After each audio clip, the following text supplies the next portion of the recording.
you start following our system, it will create results. And then you start talking to your team. And some people wonder why their team doesn't listen to them. Well, it's because they're not doing what we're saying to do. So of course they're not, because you're not getting results. And if you are getting results and you're doing some crazy thing and we're saying to do this, right, you're contradicting what somebody more powerful and wealthy is telling you to do. So of course we're not going to listen to you. And we can't edify you because you're not following what we're telling you to do. But if you're doing that, right, all of a sudden you start emailing people. You said, I'm just getting 2 people a day. I'm following these steps, right? And I made $500 my second week. And then your team's like, yeah, whatever. And some of them start saying, what?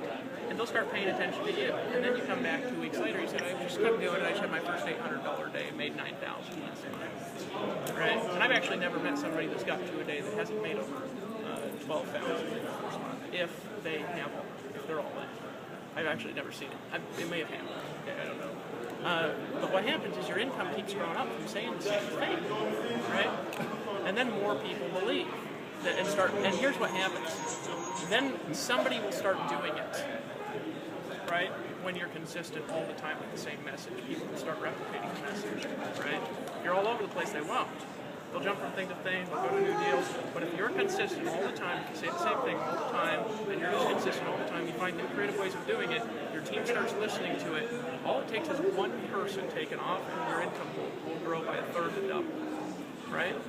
And then all of a sudden, you say, I'm just getting 2 a day, I'm following these steps, I'm booked into the next event, and you have my first $30,000 month, and people are like, you're fucking kidding me, right? Seriously. And then at the event, we're edifying you on stage, and that gives you the social power that you need to make your life easier. It's like a phase of growth, right? What happens is then your team sees you, they see you, you're following the system, you're doing what we say to do, it's producing results for you the same way it's producing results for Tony, and they're looking at you and they ask you what to do, and they say, what did you do? And you said, I did what they said to do, right? And you say, you're kidding me, right? And then your team will start falling in line, right? That's when you take off. Those are the phases. But step 1 is believing it's possible. Enough to take massive action and start getting incredible results, right? And to actually just go out and make it happen and decide to do it. Because if you don't decide you're going to do it no matter what, here's the problem. Our minds are built to protect us, right? They're built to protect us. They're built to keep us safe, right? Sometimes people have a voice in their head and they think the voice is bad. Like the voice in their head is bad. It might be telling them, you suck, the voice, right? My sister had a voice like that in her head her whole life. Here's what we found though. We found that whenever something's going on in the back of your mind like that, it's actually a part of your psyche, if you will, that's kind of split off. It's trying to keep you safe, right? It's trying to keep you safe. Maybe you're rejected in Amway for a long time, or whatever. It's trying to keep you safe from network marketing, right? Or maybe your parents or whatever. And I'm not saying go into your 4-year-old child. None of this is necessary. Maybe your parents or whatever. They've had money and they fought all the time. So it's like, yeah, people with money fight all the time. No, they don't. They fight less, right? It's ridiculous. Who said that? Nobody with money has said that. Sometimes you have money fight, but they fought when they had no money. I mean, it has nothing to do with each other. They're two unrelated phenomena, right? That part of your mind, though, what it's really doing is it's trying to keep you safe. It's trying to keep you safe. So a lot of times, this is actually a really interesting story that probably at least half of you would think is totally nuts, right? I was listening to these audios on hypnosis a long time ago, right? And my sister had this voice talking to her in her head. She had 2 arguing voices. You guys have 2 arguing voices ever? Like one's telling you, go do this, and the other one's saying, no, we need to succeed, right? Well, you think it's that, but it's really the same part of it's almost the same part of your mind. Because here's what happened. She says, the voices are driving me crazy in my head, right? And she's not multiple personalities, you know what I'm saying? It's just the voices in her head. But I just listened to hypnosis audio, and she's talking about how your consciousness will split off to try to protect you and create this like little voice that argues with everything. Because it's just trying to keep you safe from something you believe is going to hurt you, right? That you kind of forced onto it from some weird experience and decision. So I literally like, okay.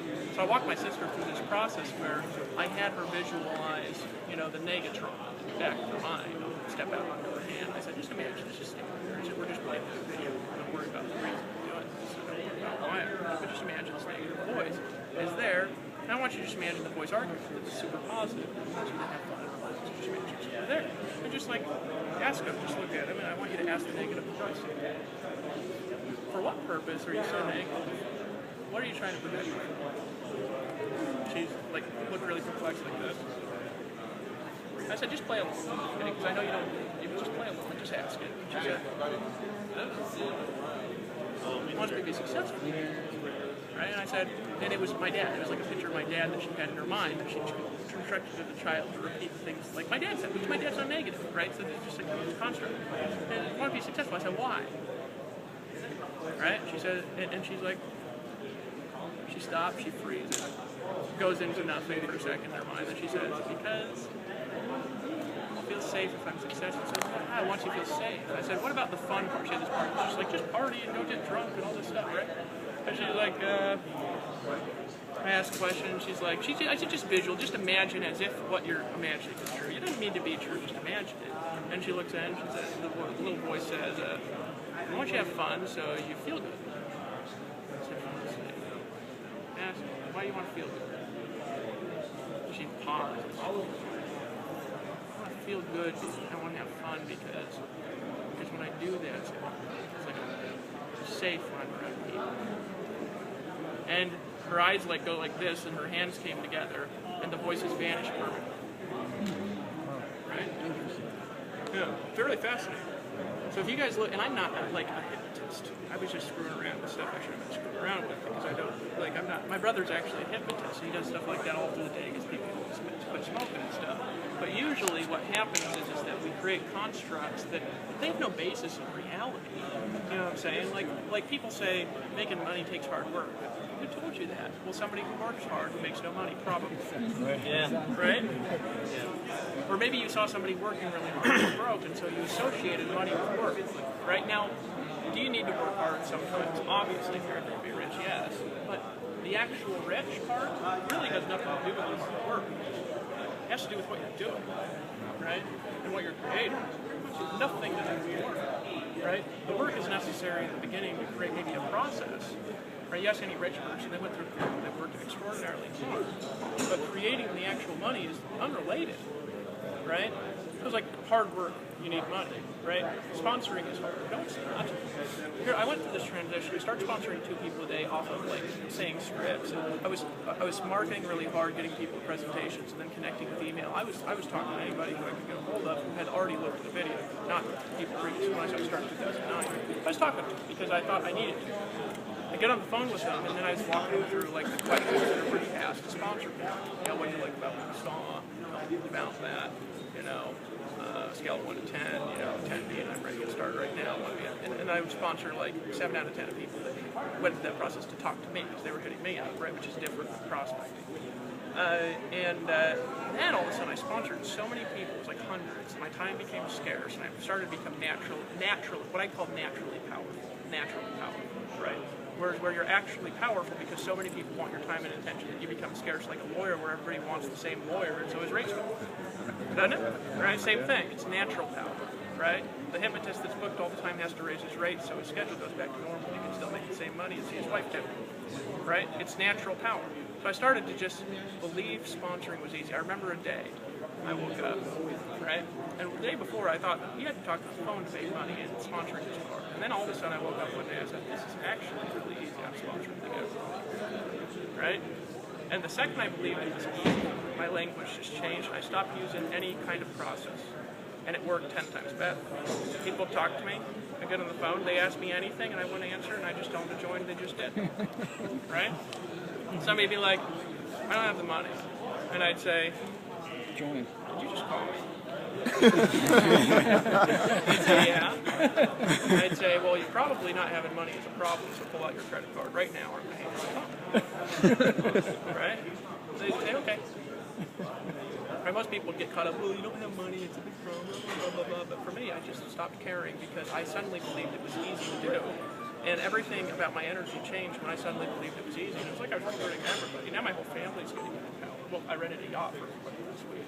You know what I mean? I flew them all out for my brother's wedding. My brother's having a wedding. It was funny, right? My brother's having a wedding, and I love my family, you know what I'm saying? And I don't think I'm better than that, right? I just do something different for a living and think a little different, right? Some of my family's in power, right? And they're here. I love them all. They're all really smart people. So anyways, they're coming down to, we go to this wedding, and they're like, yeah, we're finding a hotel someplace really cheap. And I saw it cheap, and I said, right? So I emailed my assistant and I connected my sister in and I said, here's what I want, right? My little brother wants to get married on the beach in San Francisco. It's freezing cold, so we're going to rent a yacht. Hummer limousine to pick us up and take us to the yacht. I want 5-star hotels for my entire family and extended family. I want to pay for the family that can't go. Here's the contact info for my one organized family member that can give you everybody's contact information. I want to organize it with her. And I want to go out to a 5-star restaurant Friday night when Hummer limousine to pick everybody up and just take them. And I don't want to think about anything. Right? 2 weeks later, show up, my brother gets married in a yacht, and my family's like, what? You know what I mean? They're like, we're doing this schemey ass stuff. Like,